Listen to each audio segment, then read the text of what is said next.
You're going to meet a lot of young men in life, and you've got a long road ahead of you.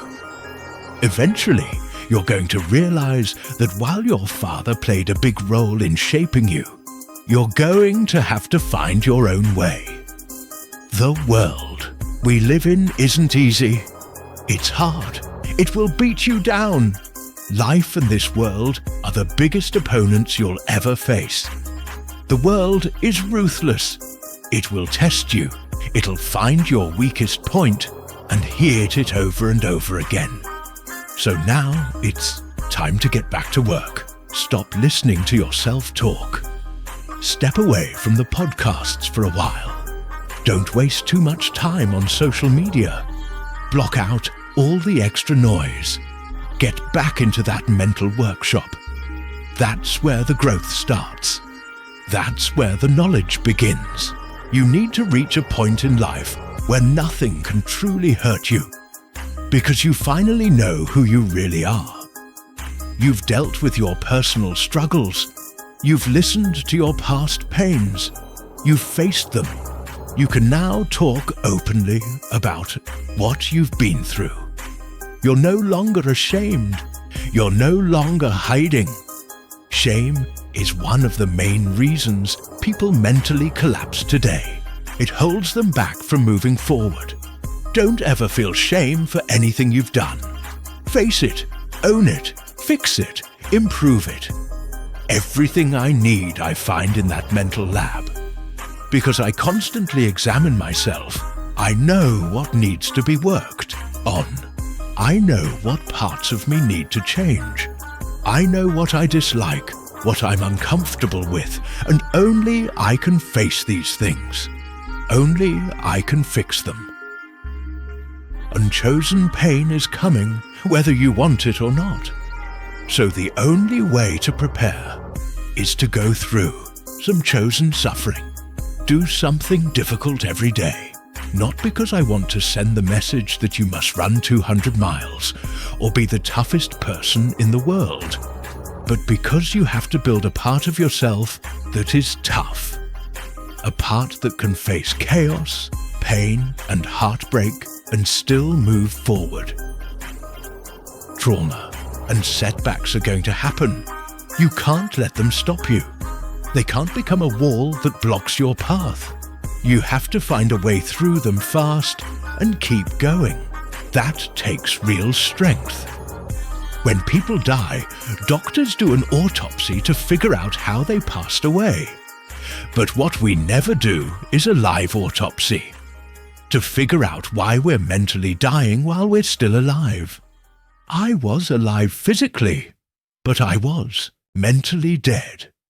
Once I figured that out, I was able to rebuild myself. I was able to start again. You must use this knowledge. All the tough moments in your life, that's your education. I'm just trying to give people the courage to look into their past, into their personal history, and dig up the truth. Study it. Learn from it. That's what I'm here for. You need to get stronger here. You need to overcome things, rise above challenges. People need a reason to wake up every day. They need purpose to function. But you've got to get to a place where there is no race, no career goal, no school deadline.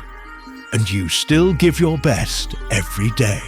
Because when that day comes where you need to perform, and there's no purpose in front of you, you won't be ready unless you've practiced being great without needing a reason.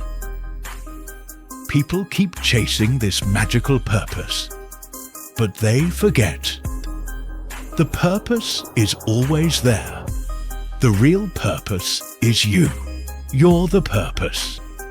There may be extra purposes, like joining the military, going to college, but the main one is always you. If you wake up and don't feel like doing anything, ask yourself, do you care enough about you? That's what you need to explore. Why don't I want to do this for myself? Because the biggest goal in life should always be to grow and improve yourself. That's the only reason I need. That's why I get up every day. Not for some race or title, but because I care about me. I was born David Goggins, but that wasn't enough. That version of me was scared, bullied, mistreated, and constantly struggling. And every time life got tough, that scared version of me would show up and give up. I had to build a new version of myself. That's how I improved. That's how I evolved. I grow when I'm waking up early, digging deep, doing things I don't have to do. That's where improvement happens. Staying hungry is important, but staying humble while being hungry, that's even more important. Humility is everything. Take William Crawford, for example. He was a janitor at the Air Force Academy. What nobody knew was that he had received the Medal of Honor, the highest military award. He risked his life to save others. And there he was, quietly cleaning up after young cadets, not bragging about his past, just doing his work. He is part of my mental file, labeled humility. Because for someone at that level, with such honor, to humbly serve like that, that's powerful. That's where true growth lives. He was doing his job. He didn't see himself above anyone else. And that's where most people go wrong. The second you see yourself as better, you've lost. Even I don't see myself as above others. I've been in low places. That's why I connect with people who are struggling. I've lived in the basement of life so many times. I understand how to help people in the dark. You've got to be at your best even when you feel the least motivated. That's the hard part. Motivation is just a word. You need a plan. You need goals. But motivation alone won't get you there, because it won't always be there. Discipline eats motivation for breakfast, but even discipline won't work if your mind is a mess. Picture a circuit breaker. If you overload it, it's going to blow. The same thing happens in your brain. You've got to put the right energy in the right places. If your mind is like a garage filled with clutter, you can't fit anything else in there. You can't expect discipline to work in a mind that's overwhelmed. That's why I meditate every single night, to reset, to clean out that mental garage, to organize everything. So when I wake up, I'm ready. I'm prepared, not rushing, not stressed. That's how I stay sharp. Truth is important. It gives you a place to start. You find the real you in uncomfortable places. Everyone wants to be strong, but they're looking for strength in easy environments. It doesn't work that way. You find strength in struggle. If you're listening to this, understand, you won't find your toughness in comfort. You find it when you're drowning, when you're overwhelmed, and still you fight. You face yourself. That's your starting point. We all waste time on things that don't matter. The other 80% is failure, doubt, pain, suffering. And only then, after all that, do you see light. But you must go through the darkness to get there. You're not growing because you're afraid of that dark place. You're setting easy goals. Goals you already know you can reach. That's not where growth happens.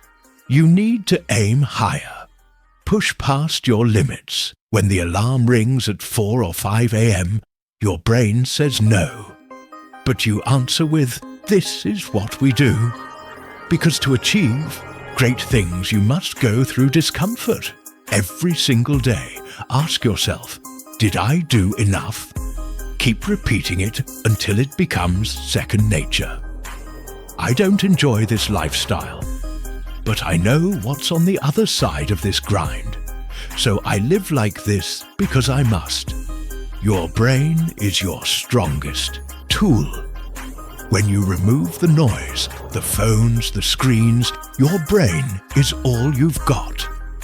During real-life challenges, grief, depression, hardship, you can't just Google your way out. You're alone with your mind, and your mind will speak to you in all kinds of ways. If you can't take control, your mind will control you. You have to be the boss of your own brain. Decide where you're going. Set the route. Stick to it. All I had was hard work. I couldn't memorize a paragraph for a test. I couldn't get through it. So I read it again. Still didn't work. Read it again. Still not working? Write it out. That's how I learned. Keep going back until it sticks. Eventually, your brain will say, "Fine, I get it. Let's do this." That's how you make progress. Keep going until you become what you're trying to be. I became the struggle. That became my new normal. I saw this Navy SEAL training video once. I wasn't a great swimmer. I was afraid of the water. But I watched these men finish training and something clicked. I wanted that feeling, not to beat anyone, but to win in life. I wanted to finish something. I wanted to go all the way, not quit halfway. Victory for me wasn't beating others. It was going the full distance. Just finishing. By challenging myself daily, I began to feel that sense of winning. Just stepping into the fight, I started to feel stronger, and from there, I grew. If you're still standing after being broken, after suffering, after holding yourself accountable, then you've got power. That's where strength comes from. Not coaches, not money, not help. But from within, I was just working hard, sacrificing, learning through failure. And I found tools in that pain. Your true self is buried deep in those hard, messy, uncomfortable moments. That's where you grow. That's where you become someone you never thought possible.